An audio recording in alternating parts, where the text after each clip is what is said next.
In this episode, we'll be looking at the business news that made headlines in the online newspaper, The Brief.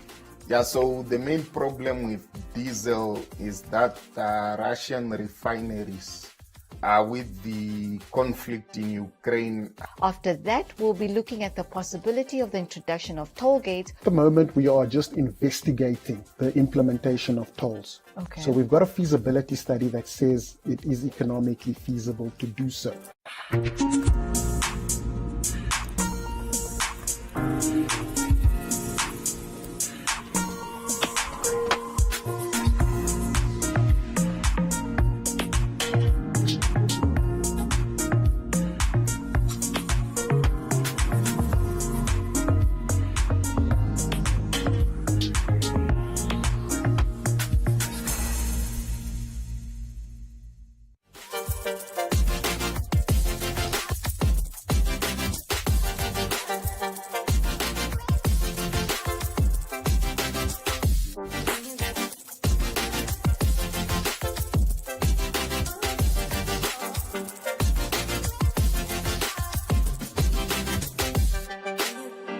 Welcome, ladies and gentlemen, to this edition of The Business Brief, a brand new show on One Africa where we focus on news worth knowing in terms of local, regional, and global developments affecting the Namibian economy and you as a citizen. I'm your presenter, Morna Ikosa. In this episode, we'll be looking at the business news that made headlines in the online newspaper, The Brief. After that, we'll be looking at the possibility of the introduction of toll gates on some sections of the national road network, and if introduced, what it will mean for you as a Namibian resident. It's time for a commercial break, but we'll be right back.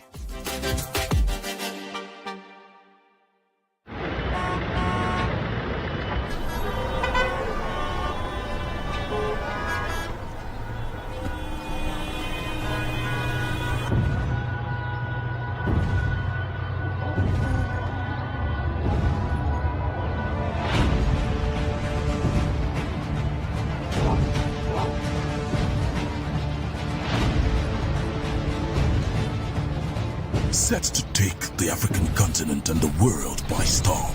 They are giants in every sense of the word, and they will bring entertainment that's just as big. Don't miss the first ever season of Big Brother Titans with two African giants, Naija and Nsamse, on the biggest roof together. Big Brother Titans starts on Sunday, 15th of January on DSTV and African Magic channels. Big Brother Titans is rated 18. Proudly sponsored by Bamboo and Flutterwave.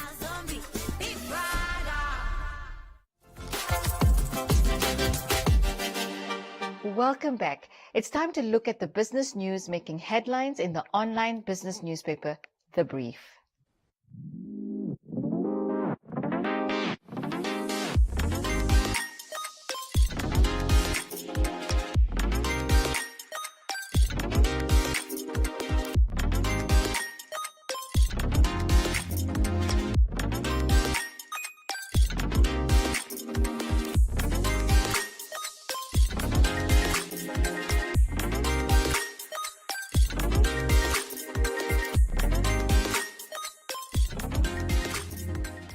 One of the news stories in the online newspaper, The Brief, concerns fuel prices. The Ministry of Mines and Energy completed the fuel price review for the month of November and informed the public that the international oil market continues to expect a huge fall in oil demand amid strong signs of poor performance across many economies. The ministry therefore announced that petrol prices remained unchanged while diesel prices went up by 198 cents per litre. Joining me in the studio to talk about the development and what it means for you as a Namibian is local economist at the ministry, Abednego Ekanjo. Mr. Ekanjo, welcome in the studio. Good evening, Mona. Good evening to your viewers, and thank you for having me. I'm really glad to have you today. So let's start unpacking this discussion. The repo rate recently went up. Yeah. Are the fuel prices also going to increase? Yeah, so despite the repo rate going up, what we can confirm as the ministry is that we have finalized our calculations for the month of December. What we can say is that consumers are safe for the month of December. Okay. I'm not going to go into the specifics of the adjustments that we are going to make, but consumers are safe for the month of December. Okay. So is diesel also still are we going to be safe on diesel? And tell me, why is diesel going up? I mean, if you look at it really, sectors like agriculture and mining that really heavily rely on diesel. Yeah. And one of the sectors that are really propelling the growth of the economy are affected by these high diesel prices. So why is diesel going up? Yeah, so the main problem with diesel is that Russian refineries are places where you produce diesel. Okay. So with the conflict in Ukraine, there has been sanctions that were imposed on the Russian Federation. So Russian oil is not really available on the market, and this is pushing up the prices of diesel. Russia is also one of the biggest producers of crude oil. Mm-hmm. Crude oil is actually the raw material from which you produce petrol and diesel. So now with these sanctions that are imposed on the Russian Federation, it means that there is little oil available in the marketplace, around the international market. And this is why we find diesel price. And rightly you said, diesel is used in industrial for industrial purposes. Mm-hmm. So it's in demand. People want more diesel. So that is why diesel has been increasing. So what is the volume that the country imports in terms of fuel volume, and which countries do we mostly import from? Yeah, so basically we import fuel from all around the world, from markets in the Arab Gulf, from markets in Asia, Singapore, markets in the Mediterranean, Europe. So we import fuel from everywhere in the world. Okay. In terms of volumes, the country consumes around 1.2 billion liters of fuel. Wow. Per month, we consume around 90 million liters. Sure. So 60 million of that is diesel and 30 million is petrol. I see. So that's why petrol is decreasing. Wow. Okay. So tell me, what is the ministry's view on electronic cars? I mean, the world, Tesla, with Elon Musk, cars is making trains in Europe and the Americas. Are we going to expect any time? Yeah, so the ministry supports electric vehicles because electric vehicles are part of the green energy transition agenda. We are having a problem of climate change, global warming. So the ministry supports the use of electrical vehicles, especially if that electricity is going to be produced through clean energy sources, whether it's your solar, your wind, hydrogen. So we support the use of electric vehicles. Is the infrastructure ready to accommodate electronic cars? At the current moment in Namibia, no, because if you think of the remote villages there where you don't have electricity, it will be a problem. So people in places where you don't have electricity, they will still be depending on fossil fuels, diesel and petrol. Right. But in urban areas, your Windhoeks, your Swakopmunds, urban areas where you have access to electricity, at least there people will be able to use their electric vehicles. That is interesting. But I've always been curious, Mr. Ikanjo, when price of fuel increases, food price increases. Obviously, I mean, we understand, the costs of bringing in the food. Yeah. But when the price decreases, the food price stays the same. Is there a reason to that? Is it, if you might have some insight, perhaps? Yeah, no, not necessarily, because people always assume that there is a perfect correlation between fuel prices and food prices. But that is not always the case, because fuel is only one of the input factors into the production of food. You also have fertilizers that goes into the production of food. You have labor that goes in there. So you have water, for example, that goes into the production of food. So you have many other factors that goes into the production of food. But people always assume that there is a perfect correlation between food prices and fuel prices. Wow. Okay. That's very, very interesting. So with that said, do you have any last words for our audiences that you want to touch on oil, that you've perhaps always gotten this question from your friends and families and that you'd like to clarify here? Yeah, so what we can say from our side as a ministry is that we always understand the cries of the consumers, and we always have the consumers at heart in all the decisions that we make. And moving forward, like we said, for December, at least consumers are safe. We'll see how the new year will look like in terms of fuel prices. Hopefully it will be good. Hopefully it would be. Yeah. Thank you so much, Mr. Ekanje, for coming into the studio and really enlightening us about the fuel prices. Welcome, and thank you for hosting us. Awesome. So we're going for a commercial break, and when we return, we'll be discussing the possibility of the introduction of toll gates in Namibia and its effect on your pocket. You know, in Ghana, when someone passes, we need to celebrate a week. You're putting up a billboard? I wanted to give my mother the best of the best in everything. If there's no plus pallbearers, I think they will rate you as a poor funeral. $1 million pallbearers. When you are coming, You prepare. you have to go to the bank and take a loan that I'm going to finish.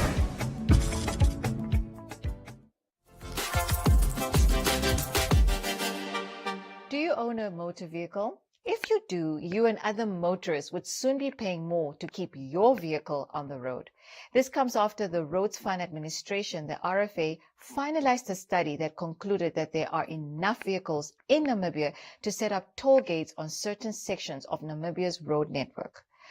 What will this mean for you, you might ask? Well, to tell us more about this development, I'm joined in the studio today by the RFA's Executive of Program Management, Policy and Advice, Namene Khalili.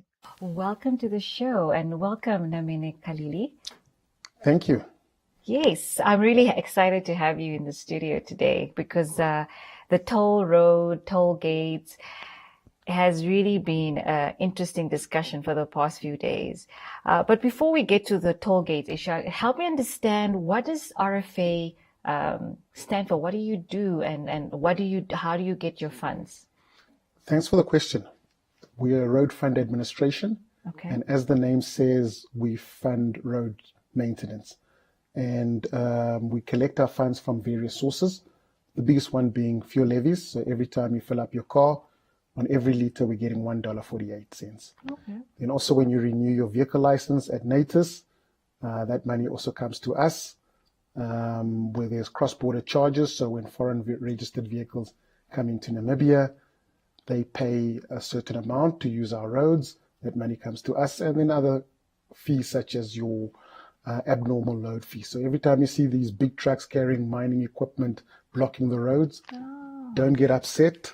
They are paying for that service, and they're paying quite a lot of money for it. Sure. Okay. So let's get to the elephant in the room, right? And it's probably the reason why we also have you here. So how does this whole discussion around toll gates are coming, like where does this fit into the conversation, and are they really coming? Yeah, so let me just clear the air over there. So at the moment, we are just investigating the implementation of tolls. Okay. So we've got a feasibility study that says it is economically feasible to do so. Now that we've got it, We've been collecting as much information. We've had the document for about 2 years. Still collecting information. We've just appointed a consultant who's going to help us through the stakeholder engagements. Then we're going to go out and have public consultations, and it's extensive public consultations to share our story so that the public can also share theirs. And we plan to find middle ground somewhere there, so that at the end of the day, if we are in agreement that this is the way forward, then that's the route we take. But at the moment, it's only consultations that will be taking place probably within the first 2 quarters of next year. And thereafter, a decision needs to be made as to how we take it forward, whether we're going to implement or not.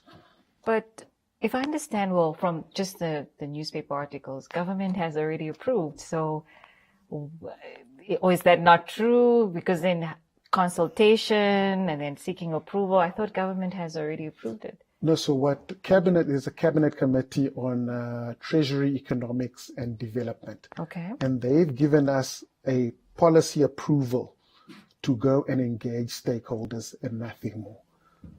So once we've done our stakeholder engagements and consultations, we've got to go back to that same committee and go give them feedback so that they can see, okay, should we continue, should we not continue? Okay. So there's also has been rumors that toll gates didn't work in South Africa. And so why are we, if South Africa is already, starting to sort of move away from toll gates, why then we bringing it to Namibia? Do you have something to say about that? Yes, I do. So SA has been having tolls since the 70s. Okay. And those were traditional boom down tolls. But then when the Soccer World Cup came, they introduced that new animal called e-tolls. Uh-huh. And there were a lot of question marks around the consultations and policy support, which they never quite got, but they went ahead. But then after 15 years of fighting the public, they've now given up. So it's only the e-tolls that are being cancelled. The other tolls still remain. Okay, help me understand. So what is the difference between e-tolls and toll gates? So in layman's terms, it's the difference between postpaid and prepaid. Okay. So when you go into a toll road, you pay and you go through. Right. Whereas with e-tolls, they've got systems and cameras that pick you up, and at the end of the month, they send you an invoice. And then that's what you have to pay. So obviously, compliance becomes a problem under e-tolls because there's nothing to force you to pay. Whereas with us, if you haven't paid, you just can't leave the toll road. So the traditional tolling method is no pay, no go. No pay, no go. So, I mean, let's really look. Let's discuss this. Really, let's break it down for the people. So now, as you just said, no pay, no go. We just came out of COVID. I think, in fact, we're still experiencing the ramifications of the effects of COVID. And people are just like, can we just breathe? Again, something we need to pay, again, another financial burden, again. So how, just help me understand, is this not going to be another burden for the man on the street? Not entirely. So I'll start with the timing issue. Okay. So when we are planning for roads, we've got a 30-year horizon that we plan for. Okay. Because roads are typically built for a 20-year period. You rehabilitate for another 10 years. You can reseal, you'll probably get another 10 years. So the life is about 40 years. So that's what our planning horizon. So when we're starting with tolling now, it's for future implementation. This is not something that's going to happen tomorrow. Okay. We've got about 7 years, we reckon, to have something in place that will replace our fuel levies. Because by 2030, fuel levies will become very insignificant. So that's why we're starting with the planning now. It's not something rushed. There's still a lot of technology that needs to be implemented and installed. It needs to be fixed. There's going to be lots of bugs. And there's going to be a long grace period as well so people can get used to it. Right. Because as you come to work every single day, for those that commute, you're not used to having that $5 in your car to pay the toll. Right. And as I said earlier, is that no pay, no go. You don't want a person stuck there because he forgot his wallet at home. True. So you've got to get them accustomed to it before we make it like totally compulsory. That's even if we go that route. Right.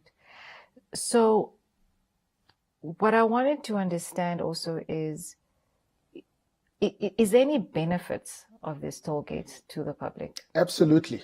So toll roads are always maintained at a higher standard. Okay. Their maintenance standards are incredibly high. So things like potholes, you've got like 24 hours to fill up a pothole on a toll road. It's a lot smoother.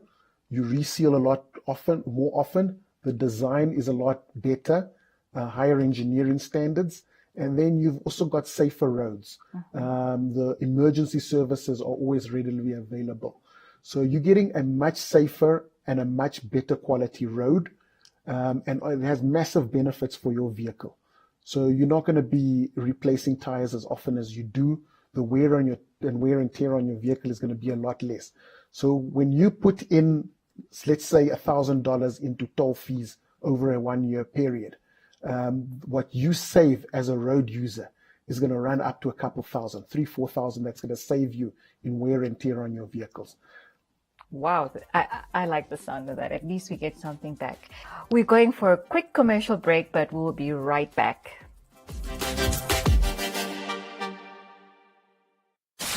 Good vibes are all around. 99 FM's got your feel-good vibes. 99 FM.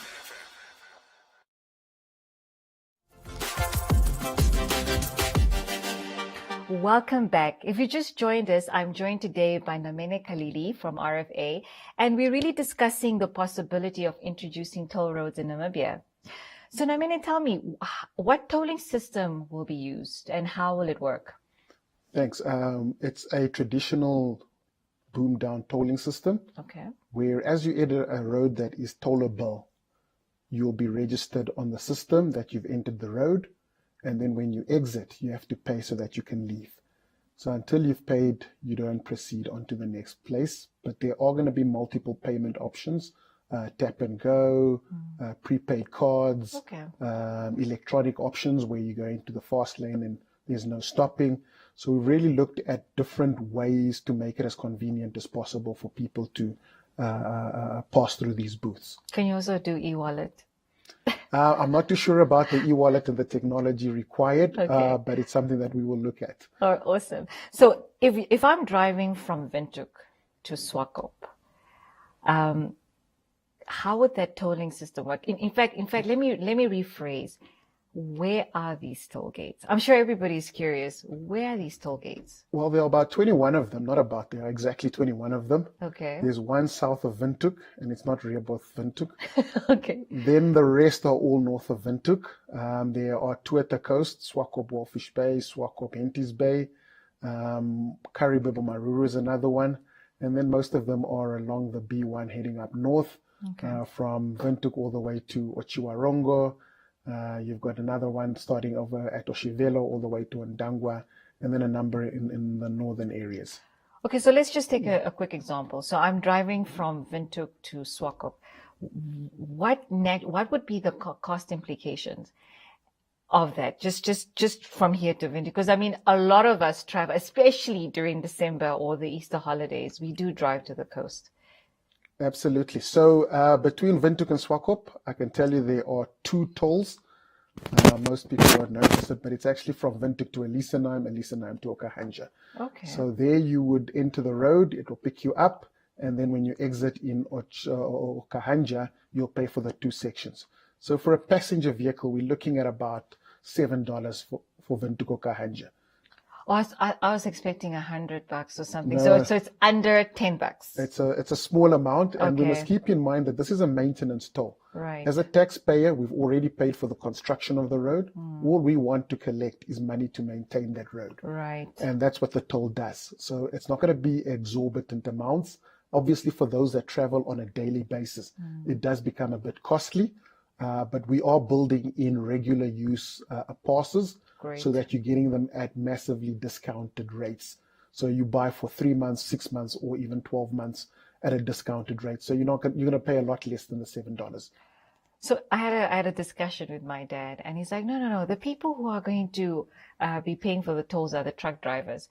So I just wanted to clarify: is it all motorists, or is it just for truck drivers? It's for all vehicles. Okay. So there are different tolls for different vehicle sizes. Okay. And the amount is paid by the owner of the vehicle.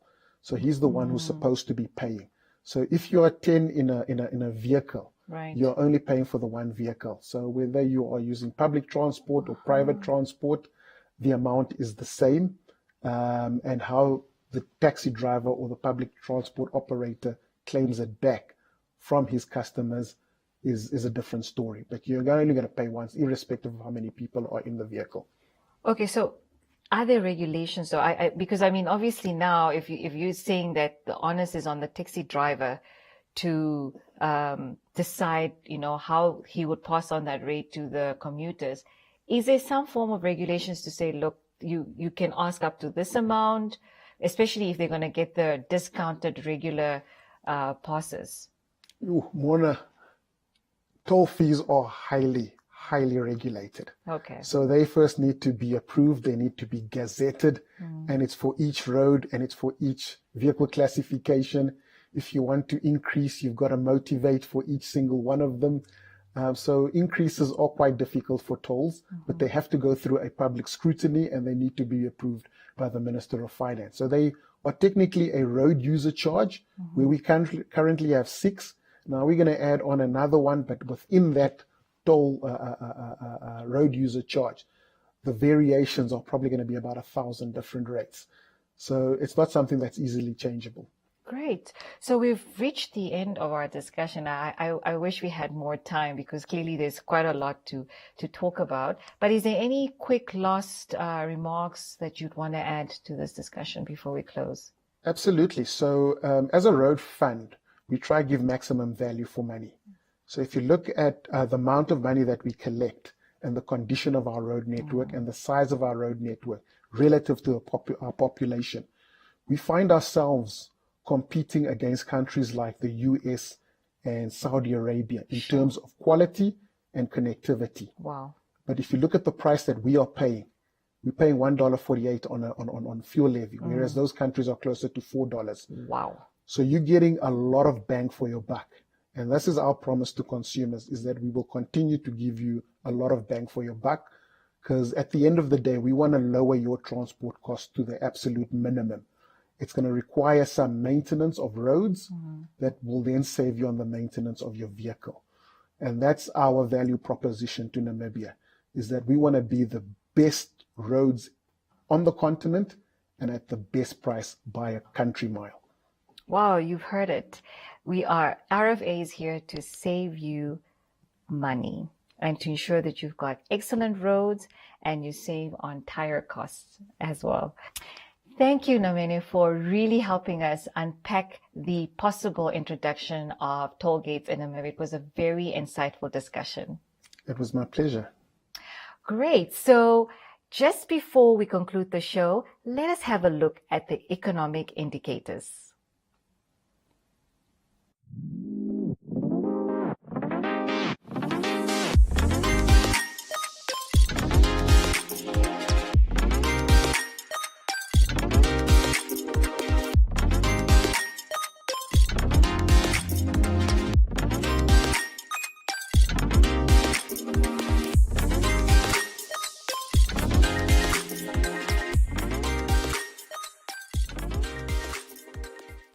And that brings us to the end of this edition of the Business Brief.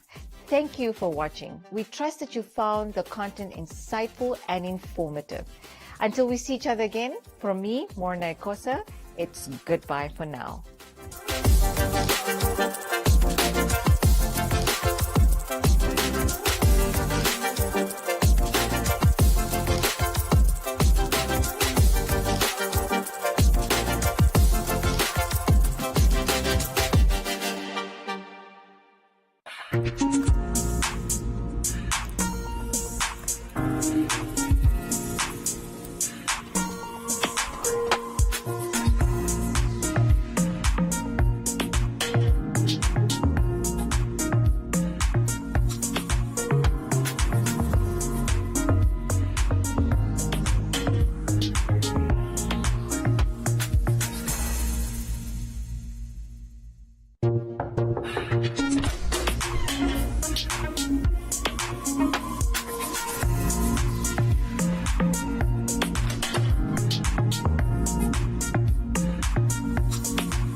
advocacy is always freedom of religion, social justice, and also